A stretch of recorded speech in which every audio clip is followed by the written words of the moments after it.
All right. Well, thank you all for joining us. Today, we're going to be talking about RxJS's secret weapon. Nice job with the bond selection there. Thank you. Pick the best bond. All right. So, yeah, it's great to be here. I wish I had been able to come to Israel. That's been a dream of both of ours for a while, but hopefully next year we'll be back.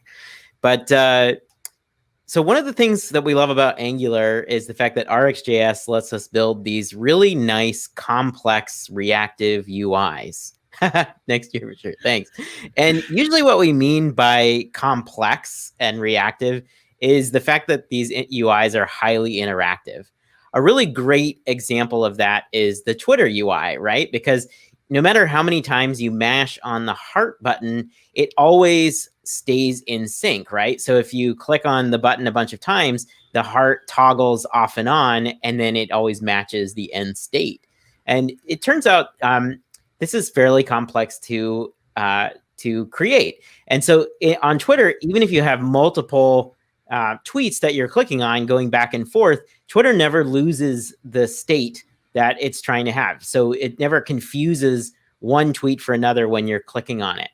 So we want to do something similar. We have this little movie picker app that Mike and I have picked a movie that we really like, and we want to implement that same behavior in this app, or when we click on these emoji buttons, they toggle the state, whether happy or sad, like or dislike.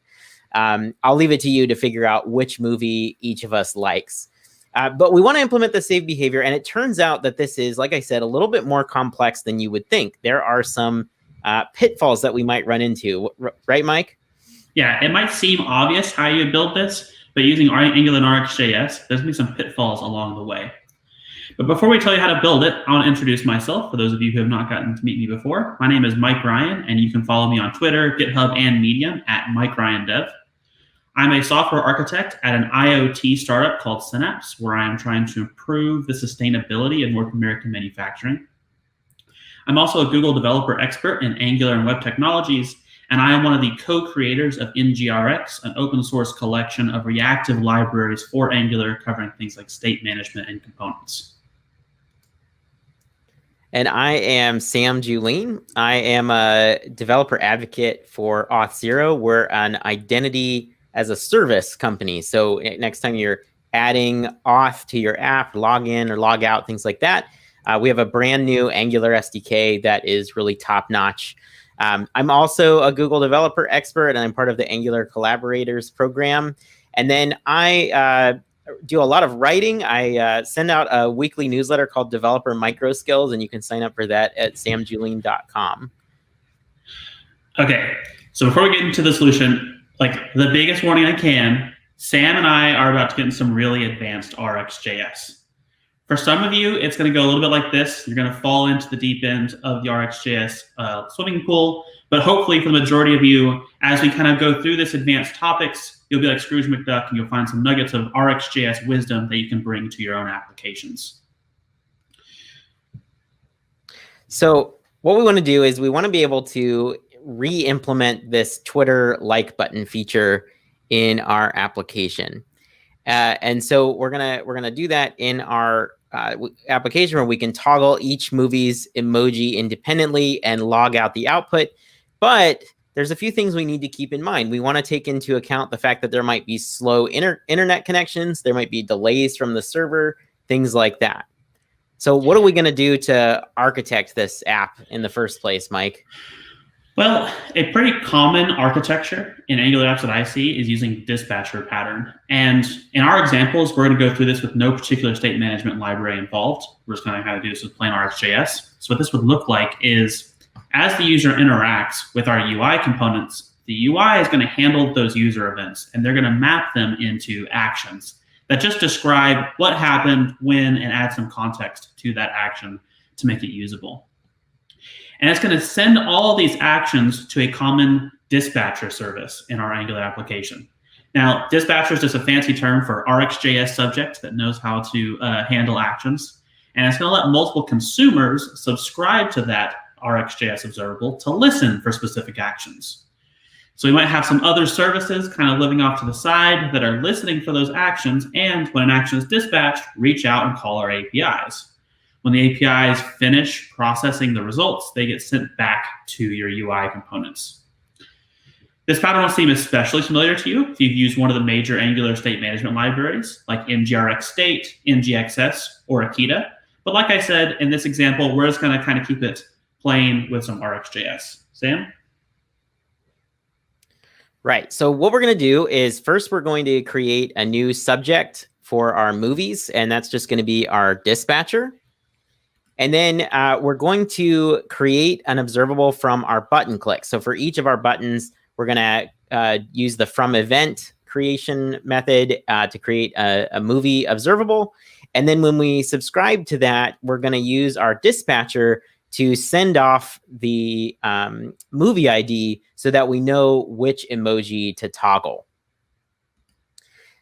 But the question is then, what do we do sort of from that point forward? How do we map the button calls to, or the button clicks to the endpoint calls? So if we go look at our code here, we're going to do something called optimistic updating. So we're going to set the emoji on the front end and then send off the call to our back end. So we have our dispatcher, and we're going to use that as an observable and then pipe in the tap operator. The tap operator is going to set our button emoji, because remember, we're going to get that movie ID from our next action there. But then the question that we have is, what do we do here where we need to toggle the status? It seems like we want some sort of maybe mapping operator or something like that. I don't know. What do you think, Mike? Yeah, so this is where we're going to get into the age-old debate of which mapping operator do I use.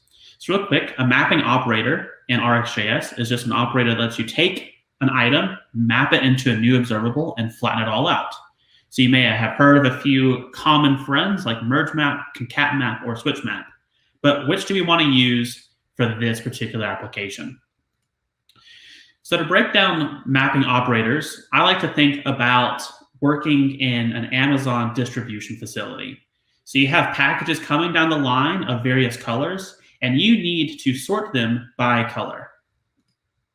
As they're coming down the line, the sorting operation is going to be asynchronous, meaning you're going to spend some amount of time on each individual package to sort them. So what is this going to look like if we try and sort these packages using the merge map operator? Sam? Yeah, so let's take a look at each of these mapping operators, and we'll start with merge map. So with merge map, if we use our package sorting analogy, this is sort of like all of the packages racing down to the end of the table and getting sorted in no particular order, which seems fine. I mean, I don't think we really care too much about the order that we have. So let's try merge map. We're gonna add it to our code. We'll use it here where we toggle the status. And let's check that out in our demo. So we go to our demo here and we click on our buttons and we toggle the emoji and we get the console log of each movie getting toggled. So that seems like it's going fine, but what's going to happen if we click too fast? So if Mike mashes down on Patterson because he loves that movie so much, notice that we have a bit of a problem here. The end state of the emoji here doesn't actually match what we're logging out. You can see that we have state as true, but we have the sad face for Patterson there. So what we've encountered is something called a race condition. This is where the delay in the back end, we have an asynchronous condition here where the back end and the front end are not in sync anymore. So that doesn't seem to be the answer, Mike. What do you think we should try next?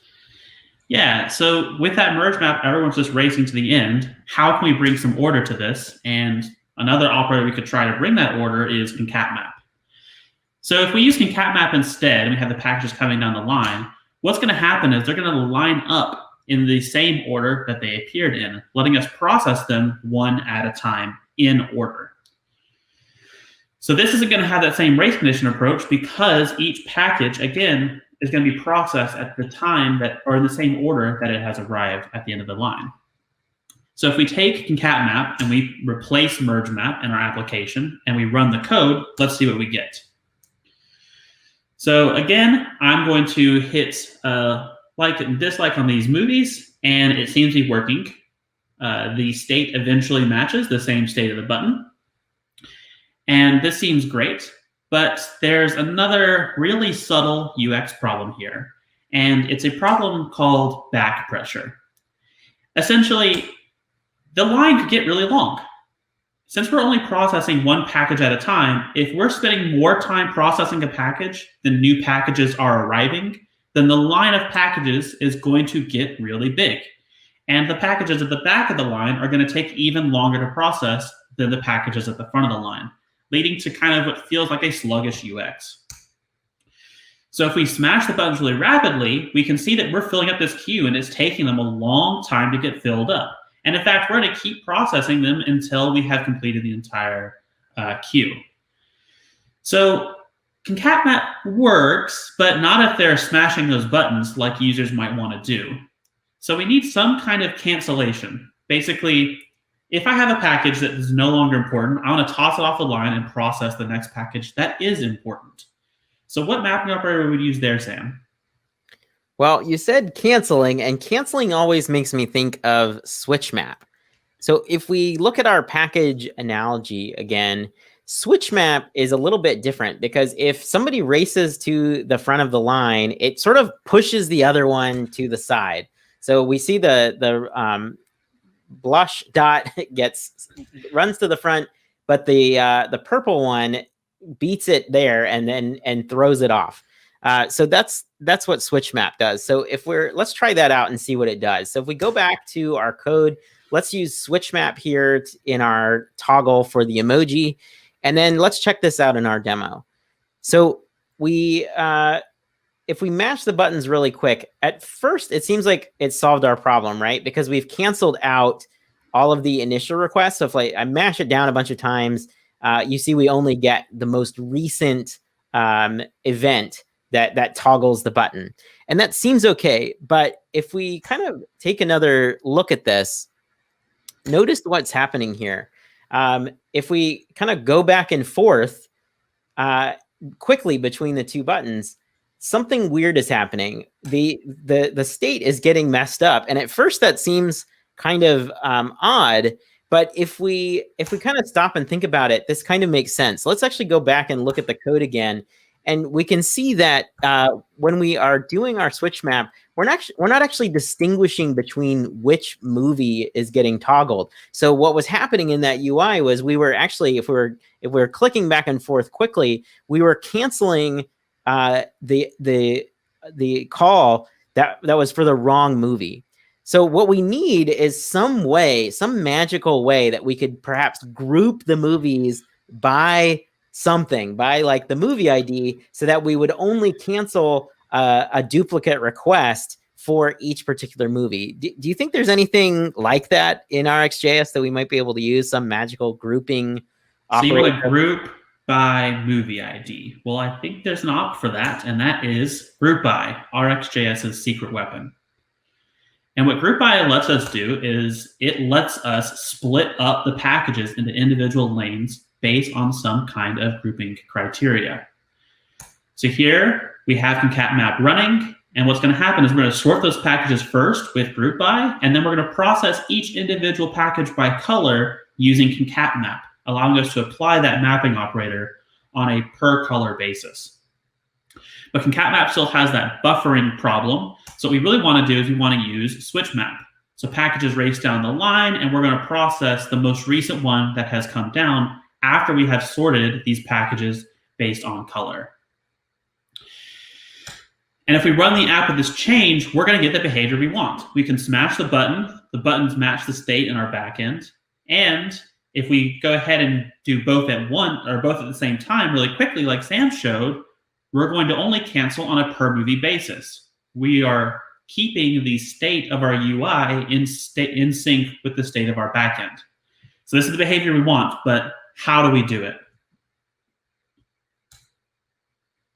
So Before we dig into actually looking at the code of GroupBy, let's take a quick second to review something called higher order observables, which can seem like a really scary thing at first. So let's break this down. Let's use arrays as an example. It's sort of a good analogy for this. So let's say that we have an array of fruit here. So that's a single array. And then if we were to consider something higher order, we would have an array of arrays. So notice here that we have 3 different arrays of fruit that are all inside of an array. Now, if we wanted all of that to be flattened down into one array, there's a method on the array prototype called flat that we could just squish that all down or smush it down into one array. So we can actually do the same kind of thing with observables. So if we have an observable, let's say we have use the of creator to create an observable of fruit, we could have a higher order observable, which is an observable of observables. So notice that there's 3 different observables of fruit that are all part of this larger observable. And if we want those all to be squished down into one observable, we can use the merge all operator to basically just unwrap or untangle those observables into one big observable. And it turns out that a lot of the mapping operators that we know and love are actually just syntactic sugar for combining a mapping operator with merge all. So merge map is really just map plus merge all, because map will return an observable, and then we need to flatten all those observables down and use merge all. Yeah. And so that's really good context because GroupBy, RxJS's secret weapon, actually produces a higher order observable. So GroupBy takes a few parameters, but the one we're going to look at first is what's called the key selector. And basically, this is going to inform GroupBy how to build groups. So if we apply the GroupBy operator to our stream of packages coming down the line, and we tell it to group by color, what it's going to do is it's going to produce a higher order observable with 2 inner observables, one for the pink packages and one for the blue packages. And this is all wrapped up in a parent observable, that higher order observable that Sam talked about.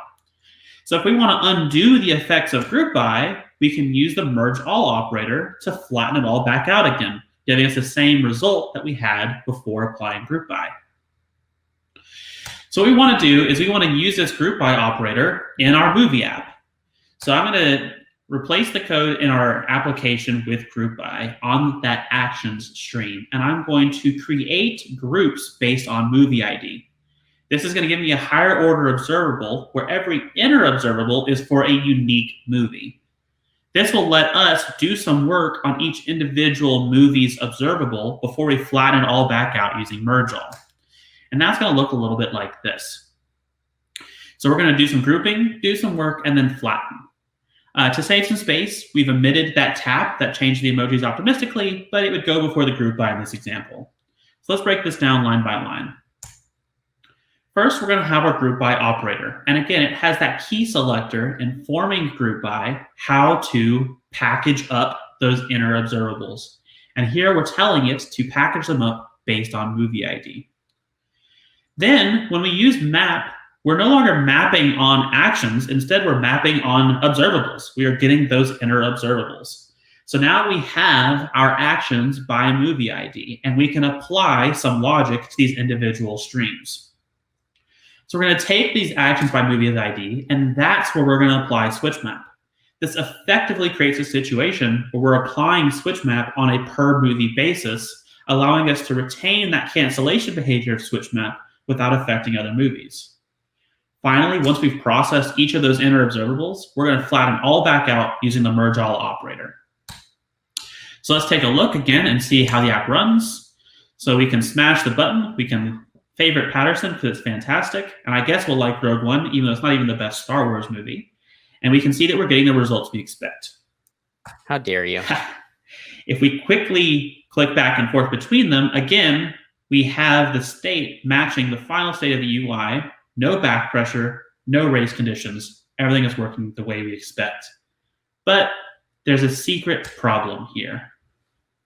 Right. We have a little bit of an issue that's not obvious at first. But if we go and kind of look at what GroupBy is doing, going back to our package sorting analogy, let's say that we're sorting by color again. What happens is first GroupBy will create a group for this blush package. I'm going to use all of the true Pantone colors here. So we have a group for fountain blue, and then we have a group for soft purple, and one for light sky blue, and then this one's called Tony's pink. That's a new one.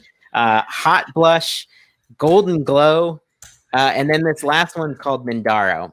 So what happens is these groups just sit there and they never go away. So what happens is we've actually done something pretty interesting. We've built a very efficient memory leak. So we need to figure out how to fix this. And it turns out that GroupBy has a fix for this, and it's in the signature of the GroupBy operator. The GroupBy operator signature actually has 3 pieces to it. It has the key selector, which is what we use to get the movie ID, has something called the element selector, which we'll come back to, but is kind of like map, a projector function. And then it has this thing called the duration selector. Now, the duration selector is something that will return an observable that will clean up the group when it notifies or completes. So if we go back and look at the duration selector for GroupBy, we can translate into that into our code. So for our code, we're going to have our key selector be our movie ID. Then we're just going to leave the element selector as action. And then we're going to do something with this duration selector. And what we want to do is we want to clean up these groups, discard them after 15 seconds of silence. We're picking 15 seconds because that's the max timeout for our HTTP requests.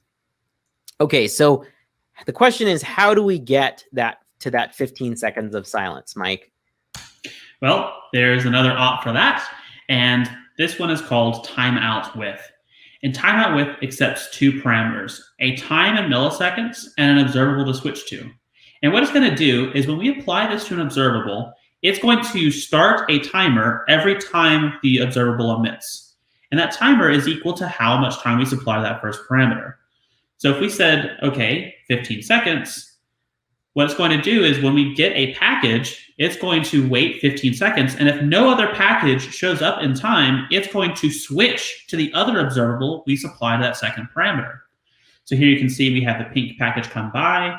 A blue package is coming down the line, but it doesn't get there within 15 seconds. So we ignore it, we get rid of it, and we instead switch to the empty observable. And the empty observable is just provided by RxJS. It is an observable that emits nothing. It just completes. It is therefore empty.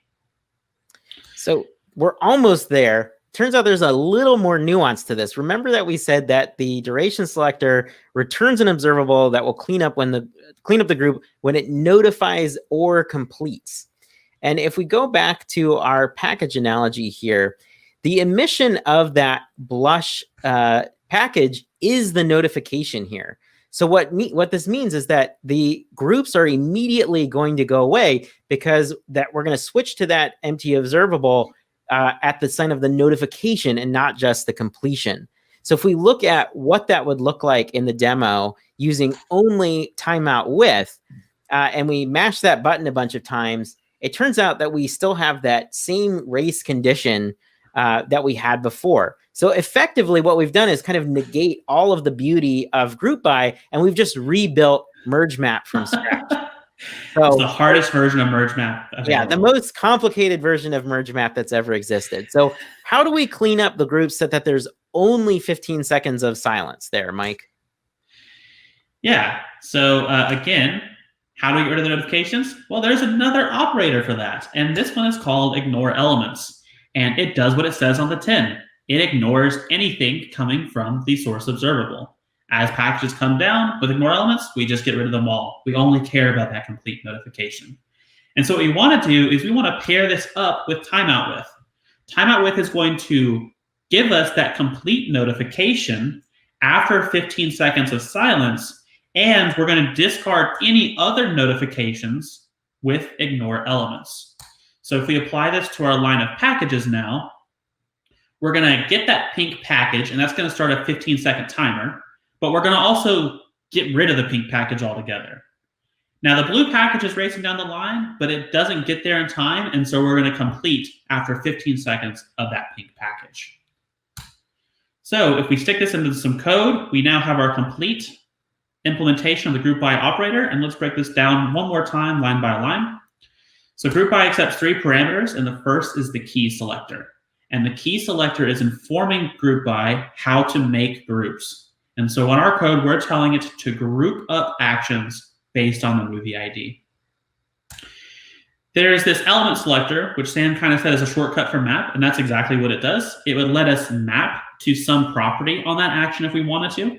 That's not behavior we're interested in here. So we're just going to supply kind of like a no-op function. We're going to say, okay, for every action, just map it back to the action.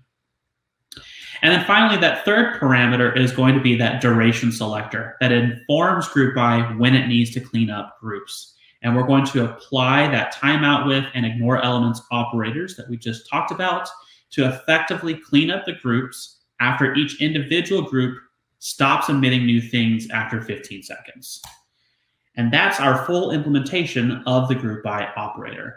We've effectively eliminated that really efficient memory leak. So let's go ahead and add this to our code again and look at this one more time. So we've got our sections here, and if we zoom in a little bit and take this piece by piece, what we have is our GroupBy, where we're going to group the movies together by movie ID, and then we're going to clean up everything as we've talked about. Then we're going to do the work that we want to do, which is we want to go ahead and toggle the status, toggle the emoji of the movie. And then lastly, we just need to merge all of those observables down. Because remember, each group is going to get mapped, which is going to create a new observable. So we need to make sure that we flatten all those down into one observable. So that is all of the code. And if I kind of break that down one more way, slice it another way, in the big first chunk, we're grouping the movies by movie ID. Then in the second chunk is where we're actually toggling the status of the movie, saving it to the back end. And then the last step is to just flatten everything down. And then there's one more thing we can do to make this a little bit simpler or easier to read. We can combine the map and the merge all into just merge map. So that way we're doing two steps at once. We're doing the work of toggling and we're doing the flattening into one observable. So let's take one last look at this, Mike. Yeah. So now if we run the app with our code in place, we can smash these buttons quickly and the final state of our backend matches the state of our UI. If we toggle back and forth really quickly between both of the movies, we're only canceling on a per movie basis. So again, the final state of our backend matches the final state of our UI. And it's really snappy too. We're discarding any HTTP requests that are no longer relevant. And this is keeping the app feeling really fast, and we're keeping an eye on memory pressure as well. And so from an architectural perspective, what we've done is we've taken this dispatcher pattern that is common to a few different Angular state management libraries. We've identified that, hey, there's a potential performance bottleneck right here by having a global dispatcher that many consumers are listening to. And that performance bottleneck could cause you to introduce unintended race conditions or maybe consume more memory than you intended. By using GroupBy the way we've shown you, we've effectively split that lane up from the dispatcher into multiple channels that lets us performantly handle network requests to our API efficiently the way we want to. But that was kind of a lot of code, Sam. Yeah, so there's actually one more thing we could do, and we're out of time to actually show it, but we could extract all of that code into a custom operator. Now, we don't have time to show you that now, but the good news is that we have your back. If you go to samj.im/groupby-talk, not only do we have, we'll have the slides up in a few minutes, but we also have a sample project that has a branch for each of these operators, as well as the GroupBy operator. And then there's a separate branch for extracting that GroupBy operator into a custom operator so that you would only have to use one operator to achieve all of this stuff. And with that, that is everything. So thank you so much, AngularUP, for having us. It's been a thrill to be here, and hope to see you all in person soon.